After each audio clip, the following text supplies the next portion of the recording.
Good morning, everybody, and welcome to this week's session for the Dirty Salad Club. Dirty Salad Club is our place for anybody with an interest in the people within their organisation.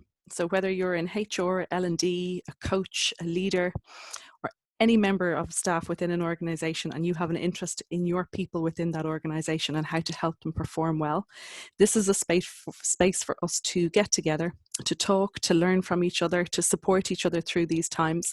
So very welcome to everybody, members old and new. Today we are Wednesday the 10th of June and we're talking about shining a light on the dark side of leadership. For any of you that don't know me already, my name is Tanya. I'm a chartered psychologist and an executive coach with Kinch Lyons. And our mission is to transform for the better how people experience work. So whether that's selection, development, high-performing teams, executive coaching, leadership and management develop, we're always looking to help people have a better experience and to perform better within their organization. So what are we going to talk about today? Three main things I'd like to cover. One is, what do we mean by dark side? Because there's quite a few different definitions and perceptions and understanding of what that is out there. If we're feeling brave, this morning we're going to take a look at our own dark sides and how they can impact us, our performance within our organization and our practice.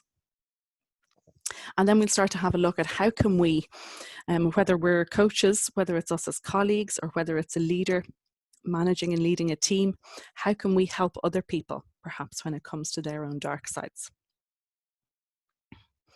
We welcome chat and participation from everybody as we move along this morning, so feel free to shout in anytime. First thing we're going to look at is, what do we mean by the dark side?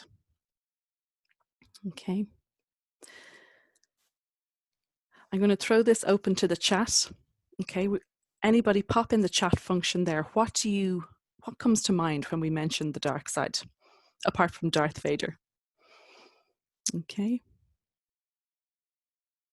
Lots of things coming in there, ranging from quite explicit, obvious things like harassment and dysfunction and toxicity, to maybe more subtle, nuanced pieces around ego, limiting behaviours, what happens when we're under stress. Okay. Okay, good to know before we kick off. The definition we're going to work with today is this one: a person's less favourable personality characteristics which emerge when they're under pressure. I'm going to explain a little bit now just why we're working with this definition and where it came from. When many of us maybe start to look into the dark side, whether it's in literature, research, popular culture, something you may come across is what's called the dark triad. It's a piece that originated out of personality psychology, and it talks about three different elements that make up the dark side, if you like, of personality. And these are Machiavellianism. Here we're looking where somebody may be manipulative, immoral, deceptive, exploitation. Psychopathy, immoral again, also maybe impulsive, aggressive behavior, lack of remorse and empathy for other people. And narcissism, maybe somebody who's self-absorbed, entitled, feelings of superiority and grandiosity. When we think of this sort of dark side and the dark triad, you're really thinking of quite extreme personalities. And in terms of leaders, it might be your Jeffrey Skilling at Enron, Gordon Gekko in Wall Street, Frank Underwood in House of Cards. Probably some more real life examples there, but we'll play it safe and stick to the entertainment examples. Okay, so really extreme examples of dark side in personality and what people would traditionally really think of as toxic leadership.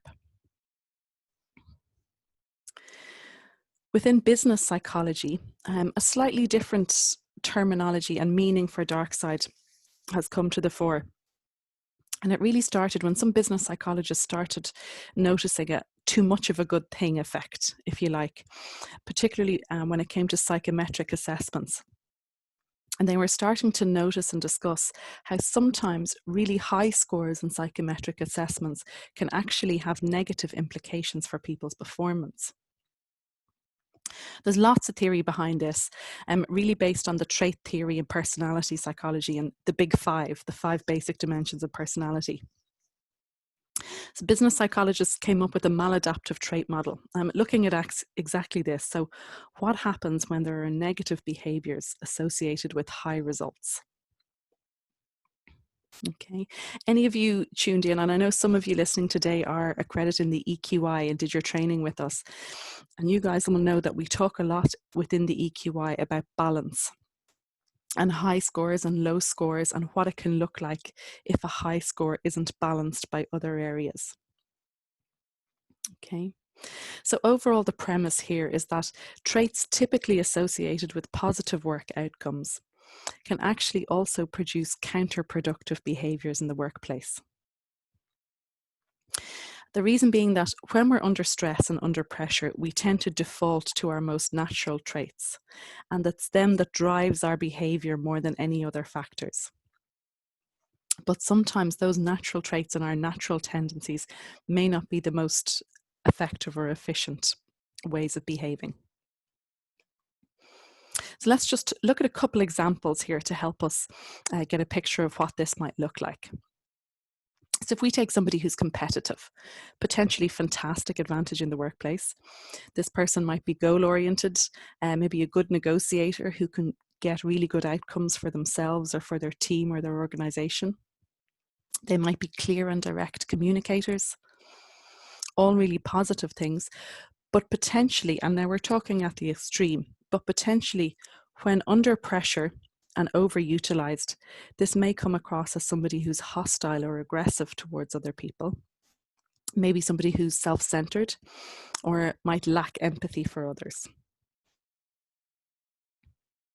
Then if we think about somebody who's reserved, usually the positive workplace associated behaviors with that one might be somebody who's able to work independently, might value quality over quantity in relationships, somebody who's willing to take responsibility for themselves for any issues they have.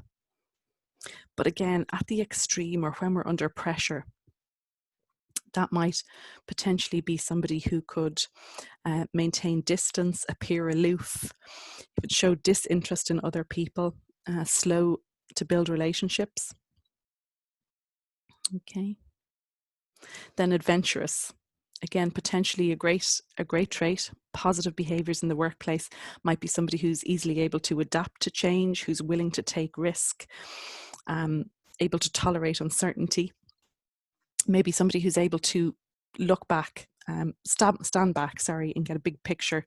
So big picture thinking, broad perspectives, all really good stuff. But again, maybe under pressure and at the extreme, this person may be prone to acting recklessly. They might make rash or impulsive decisions. And then somebody who's diligent. Okay. Ordinarily a fantastic trait we'd want in ourselves and our colleagues. Maybe somebody who's dedicated to their work, who can persevere, who holds high standards for themselves and the people around them, and will probably tend to be organized in how they approach their work. But again, at the extreme, potentially this person might be rigid and inflexible, maybe intolerant of mistakes and set unrealistic targets for themselves and for others. So I hope that's giving you some sense of maybe what these strengths, how they could look like if they also have a dark side, if you like. Okay. Now, it's not saying they'll always come out like this, but when you consider each of these pieces in isolation, and potentially if there's a lack of other skills around it, it could come across like this. Okay. So that high scores and the potential for negative associated outcomes with them is really within business psychology what came to this definition of the dark side. So a person's less favorable personality characteristics which emerge when they're under pressure. Okay, we're going to get personal now. We're going to have some time for an individual reflection activity and reflect on our own dark side, or sides, plural perhaps. So I'd like everybody to grab a pen and paper. Whether you're with us here or you're listening into this afterwards, feel free to do this exercise as well. You can even look away from the screen, turn off your camera for a couple of minutes if you like, really just to give yourself some time and headspace to think about this. We're going to allow a few minutes for this activity. I'm going to read out some questions. The questions will be on the slides if you like to look at them, but if you don't want to, as I say, I'll read them out. And I'd just like you to reflect on and answer each one as I ask them. Okay, so we'll kick off with the first question, which is, what are my strengths?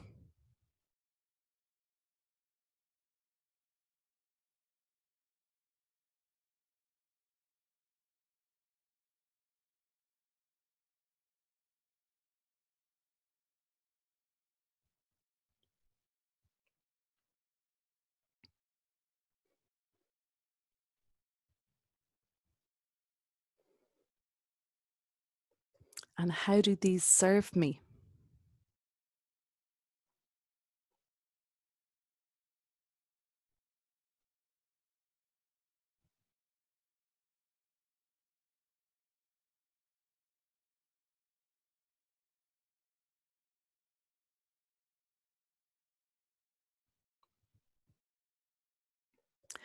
Are there times when they don't serve me? And if so, when might these times be?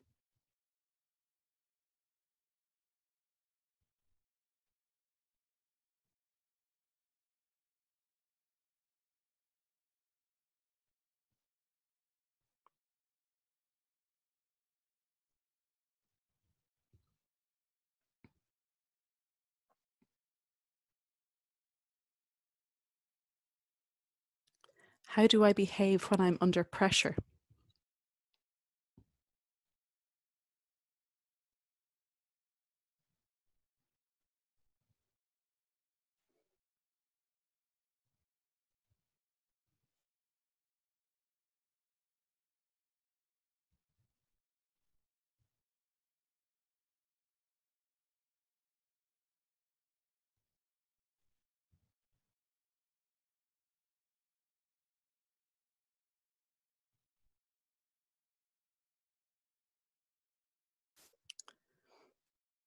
What would others see me doing, or what might they notice in me when I'm under pressure?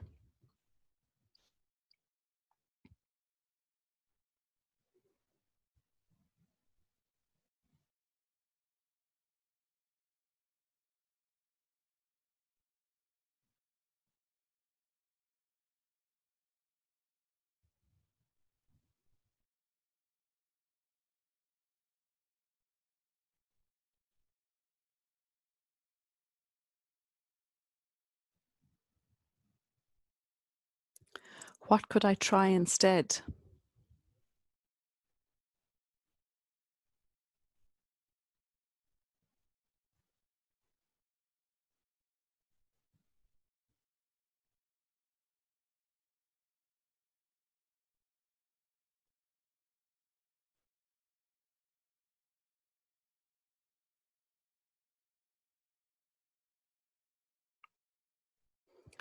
What else?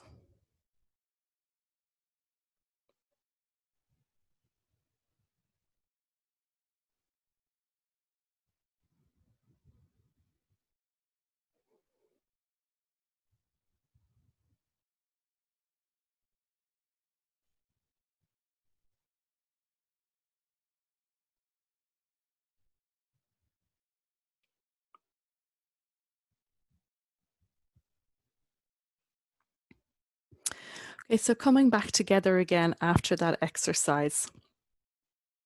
Okay, a different one for Dirty Salad Club, and we don't often do an individual piece, but some comments that came in on the chat there from that one, people saying that it's good to go deep sometimes. The people found that a really useful exercise. There were some questions in there that they may use with clients themselves at times. So I'm mindful of the time we have this morning while doing this, and maybe it could be helpful to continue this exercise yourselves even afterwards, to really reflect on those questions. What are your strengths? How you use them well when you use them, but are there times that they are overused or that they don't serve you? And what might you do differently in those situations? So taking that self-awareness, moving from ourselves and then starting to come outwards to think about other people, the people around us, and what we as professionals may be able to do to help with them. Okay, so how can we help our clients, our colleagues, our friends, our team members, our direct reports when it comes to dark side? So we're going to go into breakout rooms for this one to have a discussion, and there are some questions I'd like you to answer. Now, I'm conscious there are different people listening into this. We may have some coaches, some leaders, some people in HR, some people not necessarily in the people space within an organization, but with an interest in this. So there are a few different questions here.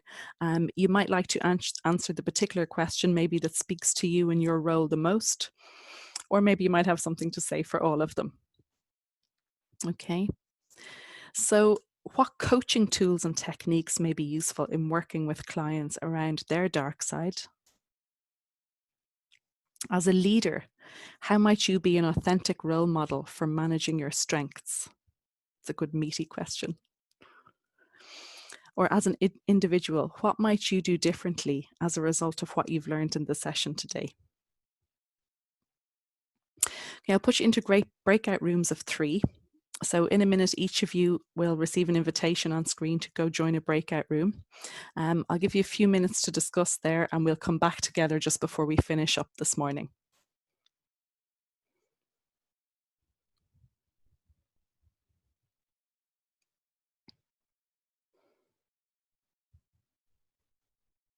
So coming back from the breakout rooms then back together, some comments coming through that people had really good conversations all around different things about what might be helpful when working with clients. Other people still continuing the conversation about themselves, and other people commenting on maybe the difficulty or the challenge in being aware of that potential dark side or overuse of strengths, and that being able to help people or coach them through it or lead people in that area is one thing, but being conscious of yourself and holding yourself responsible for your own actions, particularly in the heat of a moment or when you are under that stress or pressure, can be a unique challenge. A lot of what I've spoken today around the dark side and how it originated in business psychology, and some of the examples I gave earlier in terms of people who are competitive or reserved or diligent, came from an assessment that we use a lot in our practice. The assessment is by Podium, who have a fantastic range of assessments that we use for selection and development. They were created in connection with Nigel Gwynole, who's one of the head researchers at Goldsmiths. And Derailers is their assessment that focuses on the dark side. Okay, so what potentially people's strengths are, and it highlights the positive behaviours associated with those strengths, but also potentially the negative behaviours associated with it. So super tool, and with this assessment there are different types of reports available. There's a select report for anyone using it within selection, and then there's a development report as well. So anybody using it in developing people within the organisation, it's really helpful there as well.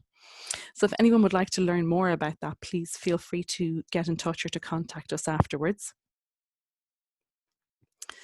Then next week coming up, we have the fantastic Jason Moran, who will be talking about procrastination. So why we do it and what to do about it. I think you'll have a big audience for that next week, Jason. Really looking forward to that one. So that's 11 a.m. next Wednesday. Okay.